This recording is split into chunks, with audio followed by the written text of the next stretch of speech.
platicar en unos minutos más con Ricardo Garza. Él es desprogramador, es creador del proyecto Desprogramación Evolutiva, es cofundador de esta técnica terapeuta junto con Vanessa Gómez.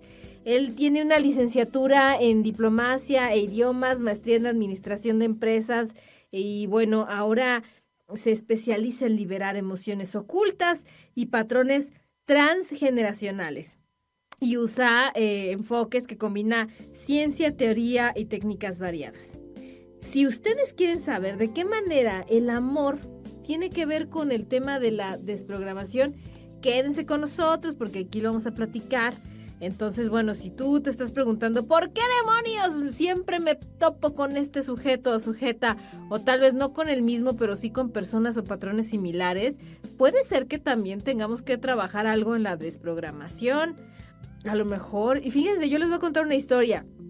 Yo tenía un compa, muy buen compa, que me decía que siempre, no voy a decir su nombre, ¿verdad? Pero es una persona muy conocida en la locución, que siempre se topaba con la misma tipología de mujer, que se las encontraba emproblemadísimas, regularmente con problemas con sus padres, sin redes de apoyo y pues prácticamente solas y además en la más profunda oscuridad y pobreza. Cuando él se las topaba, porque él me decía, es que yo neta no las busco, o sea, se me aparecen, ¿no? Y luego ya cuando me gustaban o ya salíamos, resulta que tenían prácticamente las mismas historias familiares. Entonces este chavo, pues como es un hombre muy exitoso, las ayudaba.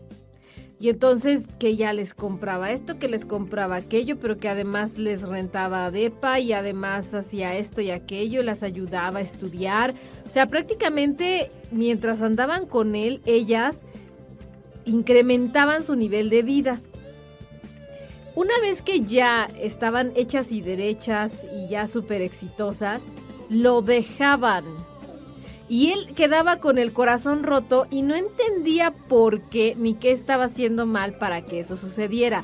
No le pasó con una, le pasaron como con 4 mujeres, pero prácticamente era un patrón que él tenía.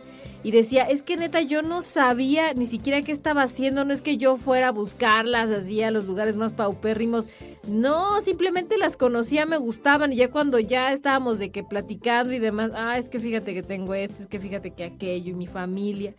Y entonces una amiga nuestra en común le dijo, oye, ¿por qué no vas a constelaciones familiares? Y él dijo, ¿qué es eso? Y dijo, pues es que a lo mejor ahí te van a ayudar porque es que está rarísimo que te estés topando con el mismo patrón de gente y que no puedas salir de ahí. Y entonces él en las constelaciones fue y descubrió pues que tenía un tema familiar, un tema con su mamá y que de alguna manera todo eso que él estaba viviendo lo estaba replicando de familiares antepasados y de él y de circunstancias que habían vivido sus papás, su mamá específicamente. Y por eso es que él tenía como este sentido del héroe, que si no lo hacía consciente, iba a seguir encontrando el mismo patrón de mujeres, ¿no? Y tal vez ponle que te lo encuentras, pero ya no les ofreces lo mismo, ya no les das lo mismo, no dejas que tu amor sea el resolverles la vida o el tratarlas como un padre, que era lo que él hacía, tratar a las chicas como un papá, y luego ya cuando se iban, pues quedaba todo solo y triste porque ya las morras ya se le habían ido y él les había dedicado tiempo, dinero y esfuerzo. Gracias a él, porque yo también le decía, güey, es que estoy en la misma que tú.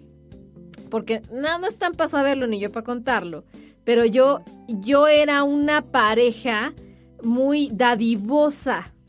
Yo llegué a comprarles autos a las personas con las que anduve. O sea, resolvía situaciones financieras de los varones en curso. Y hagan de cuenta que yo era como un sugar daddy, pero en mujer.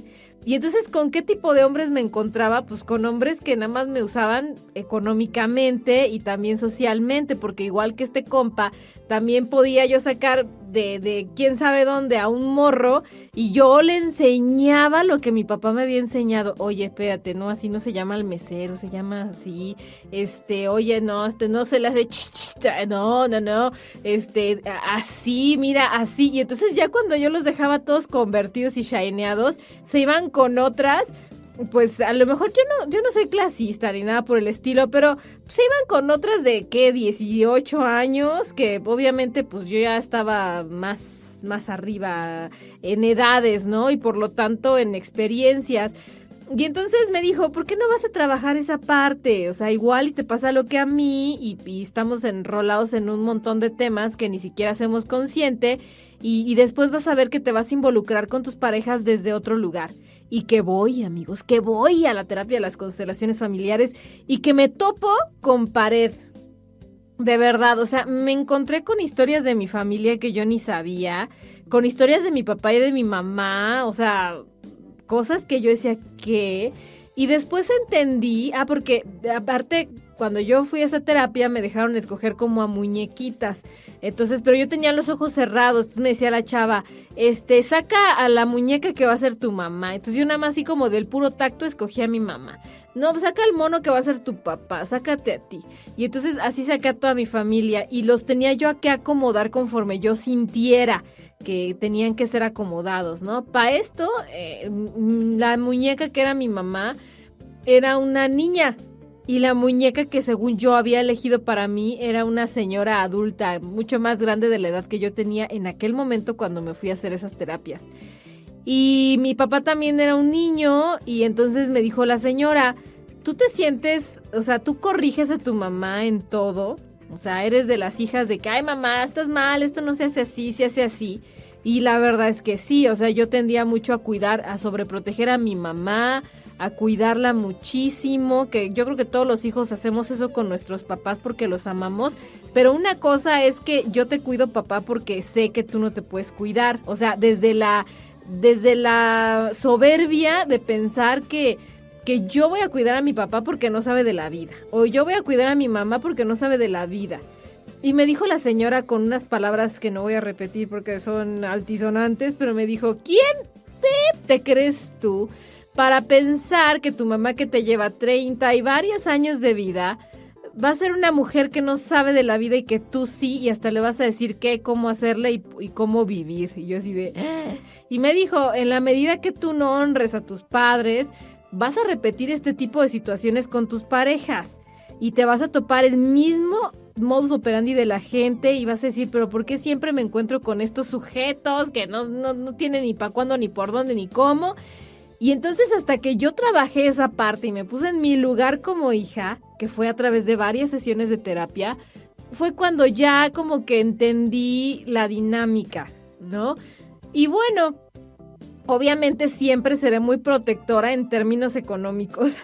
O sea, sí soy una buena pareja, porque no soy de que, ay, cómprame esto. No, yo no, a mí de hecho tengo que trabajar el tema del recibimiento o del merecimiento porque a veces me cuesta mucho trabajo recibir cosas, no me gusta.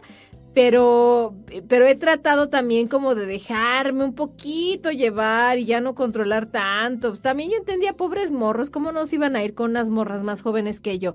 Si yo era bien controladora, porque cuando uno da más económicamente, uno controla la relación. Entonces imagínense, si yo le pagaba coche al morro, pues yo lo controlaba como yo quería controlarlo. O sea, eso no es de a gratis. Tampoco es que yo haya sido la Madre Teresa de Calcuta. Si gracias a mí estrenó coche, él iba a hacer todo lo que yo quería que hiciera. Entonces, pues bueno, todo tiene su costo. Hay quienes aceptan y entonces a lo mejor las otras morritas no le daban nada, pero pues él podía controlar. Y por eso yo entiendo bastante que pues igual me hubieran puesto el cuerno porque tal vez yo era insufrible en esta soberbia que yo tenía. Pero bueno, un gusto en saludarte, Ricardo, ¿cómo estás? Hola, súper bien. Muchas gracias, muy contento por estar aquí contigo en tu espacio y feliz de poder saludar a tu público. Gracias a ti. Oye, Ricardo, pues bueno, para el público que no sepa de la desprogramación evolutiva, ya hemos platicado contigo en una ocasión anterior, pero ¿cómo podríamos explicar estas teorías que tú manejas, este conocimiento, estas técnicas? Claro, es un sistema que creamos para poder encontrar el origen de cualquier conflicto que esté viviendo alguna persona, y nos basamos básicamente en la genealogía, en todo lo que es la psicogenealogía, las experiencias vividas por los ancestros, todo lo sucedido en el embarazo y la infancia hasta los 6 años. Ahí encontramos cualquier cosita que nos esté dando lata en la vida. ¿Cómo podríamos diferenciar la desprogramación de las constelaciones? Las constelaciones familiares lo que hacen es acomodar el árbol. Nosotros lo que hacemos es trabajar con la información que existe tal cual en la vivencia del ancestro, pero nosotros vemos a qué ancestro está repitiendo exactamente y descubrimos las vivencias. Eso es con respecto al transgeneracional. Y eso es lo que manejaría quizás similar las constelaciones, pero lo manejan de forma muy diferente. Nosotros, aparte, anexamos la parte de lo que es la gestación, la concepción, el parto y la infancia hasta los 6 años, todas las experiencias vividas que se graban en la parte epigenética. Nosotros trabajamos con toda la epigenética, básicamente. Uh-huh. Ahora, Ricardo, hablemos del amor. Cuando la gente va a tu consulta, ¿cuáles son las principales problemáticas de amor que inmediatamente a ti te hacen clic y dicen, necesito trabajar con la gente? Claro, mira, son principalmente dos cuestiones muy concretas y bien polarizadas ambas. Una, el conflicto de no poder tener pareja o no poder sostener una pareja a largo plazo. Y dos, los conflictos entre parejas. Esos son los principales. Hay otros, ya después de temas de intimidad y de infidelidad, pero concretamente esos dos son los más importantes. Ok, entonces no tener pareja podría ser uno de los conflictos. Así es. El hecho es que, no sé si te ha pasado que conoces gente, que hay personas que finalmente no logran sostener una relación de pareja a largo plazo y no logran generar un compromiso. Y esto siempre viene originado por temas de conflictos heredados en el transgeneracional. Te explico un poquito más a fondo. Cuando una persona no puede sostener una pareja a largo plazo, siempre vamos a encontrar en su familia, sí o sí, problemas entre pareja que, haz de cuenta, el inconsciente, que son las células del cuerpo, lo que está haciendo es defenderse para que no le demos esa experiencia, porque la gran mayoría de mis experiencias de mis ancestros han tenido conflictos de pareja de violencia, quizás falta de atención, quizás infidelidades, cualquier conflicto de adicciones, y se viven situaciones de pareja muy complejas. Entonces, las siguientes generaciones lo que hacen en algunas ocasiones es no tienen pareja para que no sufra tu inconsciente. Ok. Y por ejemplo, mencionas violencia, tal vez infidelidades. ¿Es posible que se hayan hecho como promesas transgeneracionales de jamás me voy a volver a enamorar de un hombre? Uy, sí. Esos decretos que se hacen a veces de niños, cuando el papá te dice, no, vas a tener pareja hasta los 30 años, y sí, no, y son entre fidelidades familiares, y nunca jamás me voy a volver a enamorar cuando te rompen el corazón en secundaria. Sí pesan y sí se marcan en el inconsciente. O sea, no hay que ser laxos en lo que hablamos del amor, ¿no? No, es que ¿sabes qué? Y hay algo que me encantaría que la gente comprendiera muy bien, es cuando nosotros pensamos y cuando nosotros intencionamos. El pensamiento es el movimiento del cerebro donde hace la sinapsis, pero el tema de la mentalización, el tema de la intención, va marcado el pensamiento más las emociones. Eso es lo que llamamos intención. Cuando nosotros estamos, por ejemplo, haciendo un decreto de ese tipo, estamos con muchas emociones dentro de nuestro cuerpo. El pensamiento más la emoción crean lo que llamamos el mentalismo, lo que llaman las leyes universales, la ley del mentalismo, que es la creación de nuestra propia realidad. Entonces, cuando nosotros pensamos con cierta emoción, se va a marcar sí o sí. Ok. Entonces, a ver, por ejemplo, divorcios, también esto tiene que ver, ¿no?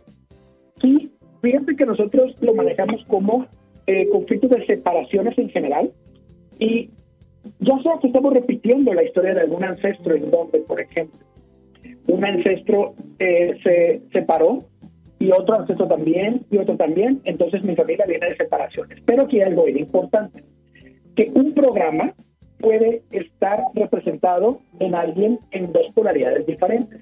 Y en un programa siempre se da cuenta así, en la repetición inconsciente del mismo programa, es decir, yo también me separo, o en el completo opuesto del programa, que es yo no me separo nunca.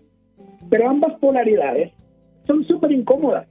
¿Por qué? Porque la separación muchas veces yo no me quiero separar, pero me saboteo tanto que me separo, o me atraigo parejas con las que me vaya yo a separar, pero luego, cuando alguien tiene el programa en la polaridad opuesta, vamos a encontrar que nunca se va, y siempre vamos a encontrar la sobrepresencia.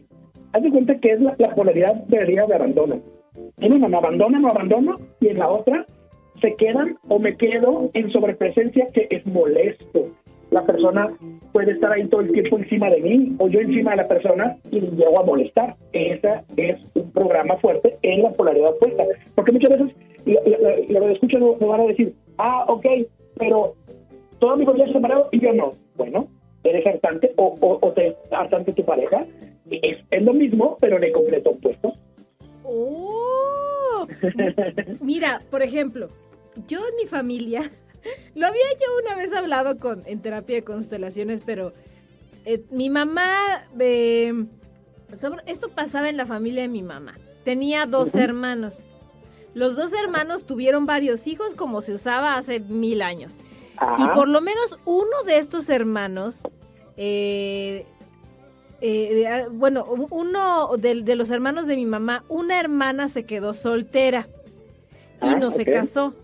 Que era como antes se usaba, de que la hermana más chica o la última hermana se tenía que quedar soltera para cuidar a los papás.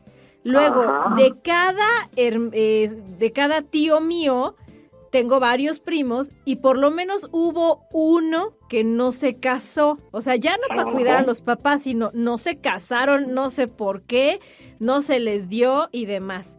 O tenían hijos, eran mamás o papás solteros, pero no se casaban, no vivían en pareja, seguían viviendo con su mamá. Y así tengo varios primos solteros, así de cada tío te puedo contar uno soltero, hasta de mi familia, ¿no? Uno que se quedó a vivir con mi mamá. ¿Qué? ¿Fueron promesas que se hicieron al más allá y a los ancestros? Sí, pero fíjate que en este caso concreto está dividido en 3 partes lo que me comentaste, y te lo voy a interpretar. Mira, hay algo llamado proyecto sentido. Y es bien interesante, esto lo descubre un psicólogo francés llamado Marc Frechet. Y es que cada bebé tiene una misión de vida. Y eso se convierte porque el 70% de tu destino es el proyecto sentido, que son los deseos inconscientes de los padres al momento del embarazo del niño. Pero es imposible escapar de eso, hasta que no llevamos terapia. Entonces, una persona que se queda siempre a cuidar a los papás, porque antes se acostumbraba, y se sigue, hoy en día los papás ya no quieren, pero sigue sucediendo, se llaman hijo bastón. Es decir, que los padres, desde el inconsciente, y a veces de forma consciente también, determinan que uno de los hijos se va a quedar a cuidarlos. Y no sé si te ha tocado conocer gente así, pero fíjate por allá. Pasa, de repente tengo personas o amigos cercanos que están viviendo solos, y de repente la mamá va creciendo, el papá se pone más grandecitos y requieren atención, y hay divorcios, inclusive hay gente que nunca se casa porque no se puede salir de casa de papá y mamá, y ves personas de 40 años, 50 años, de 35 años viviendo con los papás, y dices tú, como que no tiene sentido, y le preguntas a la persona y no quisiera estar viviendo eso, pero no puede salirse de ahí. Desde el inconsciente es un contrato entre los padres, un decreto previo que se llama proyecto sentido, en este caso concreto, hijo bastón. Cuando no cuidan a los papás, pero tienen que estar ahí, se llama hijo compañía. Entonces, y hay otros que se llaman hijo cajero automático, que es el que le da dinero a los papás para mantenerlos, porque para eso lo tuvieron. Entonces, cada hijo tiene un objetivo. ¡Oh, no! Oye, pues yo vivo que al lado de mi mamá, casi. ¿Qué te digo? O sea, yo sí me casé, pero vivimos bien cerquita. No nos alejamos, mis hermanas y yo. Una vive con ella, yo soy su vecina, y la que más se alejó vive a 10 minutos de la casa de mi mamá. Ay, ¿qué te digo? Ay, oye, quiero una cita contigo. ¡Claro! Oye, Ricardo, ¿por qué tenemos que sanar? O sea, habrá gente que diga, ay, eso que no es cierto, es porque yo lo decidí, y más cosas, ¿no? Pero ¿Qué ganaríamos si hiciéramos como un análisis mucho más profundo de nuestras historias y de verdad sanáramos, que nos desprogramáramos de todo lo que inclusive hasta por herencia nos ha tocado, porque todas las familias tienen historias? Mira, te la pongo bien fácil, ¿verdad? Pareja, hijos, profesión, dinero y amigos no lo determino yo, lo determina mi inconsciente. Entonces esas decisiones que prácticamente toda mi vida, esas decisiones las va tomando mi inconsciente, solamente que no me doy cuenta. Ahora, y siempre lo podemos dar cuenta cuando revisamos el transnacional y vamos a contar las mismas historias, iguales al revés. ¿Qué gano con sanar? Gano libre albedrío. Es decir, si yo estoy destinado a repetir la historia económica de mis padres o la historia de pareja de mis padres y no tengo opciones de poder seguir adelante con una dirección diferente, porque esa es la razón por la cual todos los hombres son iguales. Y si tiene razón, la persona que los atrae, todos los hombres son iguales porque atrae el mismo tipo de pareja de lo que está acostumbrada a su familia. Todas las mujeres son iguales, claro, porque es lo que atrae tu familia. Si nosotros sanamos la historia familiar o los conflictos entre parejas que sucedieron en mi infancia, porque el reclamo que yo le haría a mis padres hoy en día es el mismo, el reclamo que le haría a mi pareja hoy en día es el mismo reclamo que le hacía yo de niño a mis padres en la infancia. Entonces, si sano mi infancia, sano mi relación de pareja, si sano mi transgeneracional, sano el tipo de pareja que estoy teniendo, el tipo de economía, y logro tener el libre albedrío. De lo contrario, no hay manera que yo pueda salirme del loop de vida en el que estoy viviendo. Uy, mira, yo tuve una relación hace muchos años y yo decía, no me voy a casar con él, a pesar de que todo pintaba para que sí. Y yo decía, no me voy a casar con él porque yo no me parezco en nada a su mamá. O sea, ¡ay, qué nivel de enfermedad tenía! Pero yo decía, no, él y yo nunca vamos a llegar a más porque su mamá y yo somos muy diferentes. Y dice que uno se termina casando con alguien muy parecido a los hombres a tu mamá y las mujeres a tu papá. Ya mi esposo ya lo había conocido antes y yo decía, cero me parezco a mi suegra, y ahora que ya me casé y que la conozco más a fondo, somos muy parecidas. Siempre hay similitudes. Y fíjate que no tiene que ser, por ejemplo, que la mujer se case con el hombre que sea igual al papá. Puede ser papá, mamá o ambos al mismo tiempo. Porque en realidad no es tanto el papá o la mamá, sino la información y las heridas que tengo. Ejemplo, si yo me caso con alguien y yo tengo herida de humillación y de abandono, entonces me voy a presentar enfrente de mí una pareja que me represente las mismas heridas, y quizás la de abandono me la hizo mi madre y la de humillación me la hizo mi padre. Entonces, la pareja pudiera representar a papá, mamá o ambos al mismo tiempo para que me estén representando las heridas y mi inconsciente pueda sanar. Ricardo, no hay parejas perfectas, porque todos así chambemos mucho y vayamos a terapia y busquemos estar deconstruidos, vamos a tener problemas, porque el ser humano en sí ha vivido historias problemáticas. Yo creo que ya las nuevas generaciones, como por ejemplo las de nuestros hijos, ya seremos padres que los mandemos al psicólogo, que estemos más conscientes de nuestro maternar o paternar y más cosas, ¿no? Pero en tu experiencia, cuando has trabajado con alguien estos temas de desprogramación, pues sobre todo de la pareja, ¿cuál ha sido los casos de éxito? Que a veces también cuesta mucho trabajo dejar ir lo conocido, ¿no? Sí, fíjate que justo acaba de darle el clavo. En muchas ocasiones hay conflictos de apego. Y el apego, cuando, por ejemplo, a mí no me tratan bien, no tengo yo buena relación con esta pareja y sigo súper enamorado, hay que revisar el apego porque va a ser papá, mamá o ambos. Entre mayor sea el parecido inconsciente de la información de la persona con la de mis padres, va a ser mayor el apego. En términos de los casos de éxito que hemos logrado, hemos tenido parejas que han estado ya al borde del divorcio y que han logrado salvar su matrimonio. Pero también hemos tenido parejas al borde del divorcio que para ellos, en su propia decisión, y lo más saludable es la separación. Y se rompen los apegos que son insanos. Entonces pueden tener una vida más equilibrada, porque una terapia no debería de centrarse en si se quedan juntos. O sea, no es para que se queden juntos, es para que ambos sean felices en lo individual. Si su felicidad se encuentra juntos, maravilloso. Podemos entonces tener una terapia para que se queden juntos. Y hay personas que ya es necesario que se separen y hacemos rompemos los lazos de apego para que puedan separarse. Entonces sí es muy importante que tengan bien determinado. Ahora, toda relación se puede salvar, pero es necesaria la intención de amor de ambos. Porque hemos tenido parejas en punto de divorcio que sanan su relación porque sanan su infancia. No hay sanación de pareja si no sanan su infancia. Así de simple. Entonces, cuando sanan tu infancia, todo cambia. Y la persona la ve diferente y te comienza a tratar diferente. Entonces, tú puedes reenamorarte. Y damos unos tips también de reenamoramiento que son maravillosos. Wow, mira, yo le estaba contando hace ratito al público que conocí la primera vez que fui a Constelaciones, que te lo había mencionado ya la vez pasada que platicamos, fue porque un amigo muy cercano mío me decía, es que yo siempre era salvador de mis novias, o sea, me las encontraba de una manera, obviamente yo no iba diciendo, sí, tú, porque tienes problemas familiares, me gustaba, nos encontrábamos en entornos que ni siquiera podíamos saber qué problemáticas teníamos y cuando ya platicaba más a fondo con ellas, personas sin redes de apoyo, con problemas con sus mamás, con sus papás, no tenían dinero, no tenían estudios y todo.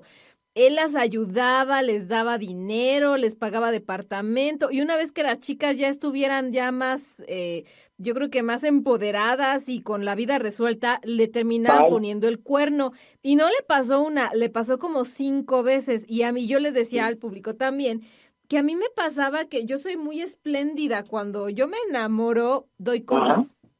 Entonces, pues yo llegué a pagar automóviles a las parejas en curso, y a dar dinero. Y no te estoy hablando de que 10 pesos, ni 1,000 pesos, ni 5,000, o sea, grandes cantidades de dinero y luego ya me terminaban dejando por chicas que pues eran mucho menores que yo, de 18 años, que tal vez no trabajaban. Y yo lo entiendo porque digo, pues cuando tú das dinero también tienes el poder en la relación. Y esto no lo pude no me pude dar cuenta de esto ni lo pude dejar hasta que trabajé en Constelaciones y me di cuenta de todo. O sea, prácticamente me hicieron un repasón de mi familia, de mi historia para entender por qué yo era así. Y ahora, si yo regalo, porque no es que no lo dejes de hacer, si yo regalo, es más consciente de que no le tengo que resolver la vida a nadie. Exacto. Y fíjate que aquí cuenta mucho el tema de el hijo, por el sentido de hijo paternal o hijo salvador. Un hijo salvador es así no solamente con las parejas, sino con todas las personas a su alrededor, principalmente con su familia. Entonces, un hijo salvador siempre es beneficial. Y esa es parte del sentido que predicamos hace ratito. También, por ejemplo, el tipo de energía en las parejas es muy importante, energía masculina, energía femenina. Cuando estamos en energía masculina, las características son proveer, proteger e impulsar. Cuando estamos en energía femenina, es dar amor, alimento y apoyo emocional. Entonces, cuando nosotros estamos, por ejemplo, en una relación donde yo como hombre soy energía masculina, suele haber mayor equilibrio que cuando la mujer está en energía masculina y el hombre en energía femenina, porque comienzan a haber los conflictos de que no estoy conforme, no me gusta este tipo de pareja. ¿Por qué? Porque cada quien va a buscar lo apropiado para su desarrollo de su propia energía, pero en realidad va más cercano al proyecto sentido. ¡Wow! Ricardo, ¿dónde podemos encontrarte? Ya tenemos programada otra entrevista cercana al 14 de febrero, pero mientras tanto, ¿en dónde podemos llamarte para agendar una cita? Yo sí digo, si uno trabaja en uno va como haciendo conciencia de qué tipo de pareja se elige y ya uno no va con los ojos cerrados escogiendo pareja. Claro. Nos pueden encontrar en Ricardo Garza MX, así tal cual, Ricardo Garza MX en todas las redes sociales. Y en YouTube tenemos videos de larga duración explicando todos estos temas de pareja y así, y de economía, con mucho detenimiento, y la gente puede echarse un clavado ahí y va a encontrar muchísima información maravillosa para cambiar su vida. Perfecto. Pues Ricardo, gracias y un gusto platicar contigo. Igualmente, te mando un enorme abrazo, Brenda. Gracias, hasta luego.